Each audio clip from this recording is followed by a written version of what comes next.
ಈಗ ಹೊಸದಾಗಿ ನಮ್ಮ ಕರ್ನಾಟಕ ಗ್ರಾಮೀಣ ಬ್ಯಾಂಕಿನ ಹೆಸರಿನಲ್ಲಿ UPI ಅಕೌಂಟ್ ಅಥವಾ ಫೋನ್ಪೇ ಅಕೌಂಟನ್ನು ಯಾವ ರೀತಿ ಕ್ರಿಯೇಟ್ ಮಾಡಬೇಕು ಅಂತ ಹೇಳ್ಕೊಡ್ತೀವಿ. ಮೊದಲನೇದಾಗಿ ಅಪ್ಲಿಕೇಶನ್ ಓಪನ್ ಮಾಡಿದ ತಕ್ಷಣ ಲೆಫ್ಟ್ ಸೈಡಿ ಇಲ್ಲಿ ಪ್ರೊಫೈಲ್ ಸೆಕ್ಷನ್ ಏನಿದೆ ಅದ್ರ ಮೇಲೆ ಒಂದು ಸರಿ ಇಲ್ಲಿ ಮಾರ್ಕ್ ಮಾಡ್ತಾಯಿದ್ವಿ, ಅದ್ರ ಮೇಲೆ ಕ್ಲಿಕ್ ಮಾಡಿರಿ. ಮ್ಯಾನೇಜ್ ಪೇಮೆಂಟ್ಸ್ ಅಂತ ಇಲ್ಲೊಂದು ಆಪ್ಷನ್ ಇರ್ತದೆ, ಅದ್ರ ಮೇಲೆ ಒಂದು ಸರಿ ಕ್ಲಿಕ್ ಮಾಡಿರಿ.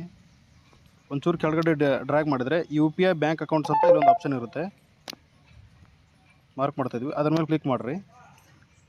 ಇಲ್ಲಿ ಬ್ಯಾಂಕನ್ನು ಸರ್ಚ್ ಮಾಡೋಕ್ಕೆ ಒಂದು ಆಪ್ಷನ್ ಬರುತ್ತೆ.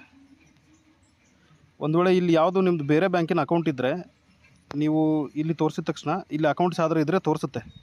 ಅಕೌಂಟ್ಸ್ ಯಾವುದು ಇಲ್ಲ ಅಂದರೆ ಇಲ್ಲಿ ಆ್ಯಡ್ ನ್ಯೂ ಬ್ಯಾಂಕ್ ಅಕೌಂಟ್ ಅಂತ ಕೆಲವೊಂದು UPI ಆ್ಯಪ್ಗಳಲ್ಲಿ ಮಿಡ್ಲ್ ಬರುತ್ತೆ, ಇನ್ನು ಕೆಲವೊಂದು ಆ್ಯಪ್ಗಳಲ್ಲಿ ಇಲ್ಲಿ ಕೆಳಗಡೆ ಬರುತ್ತೆ ಆ್ಯಡ್ ಬ್ಯಾಂಕ್ ಅಕೌಂಟ್ ಅಂತೇಳಿ. ಆ್ಯಡ್ ನ್ಯೂ ಬ್ಯಾಂಕ್ ಅಕೌಂಟ್ ಅಂತ ಅದ್ರ ಮೇಲೆ ಕ್ಲಿಕ್ ಮಾಡಬೇಕು.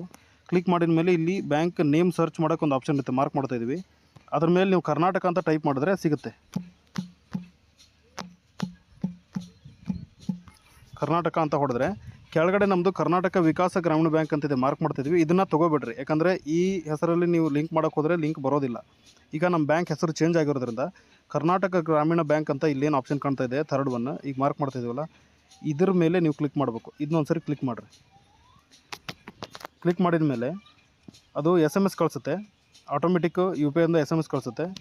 SMS ಕಳಿಸಿದ ಮೇಲೆ ನಿಮ್ಮ ಬ್ಯಾಂಕ್ ಅಕೌಂಟ್ ಫೆಚ್ ಆಗುತ್ತೆ.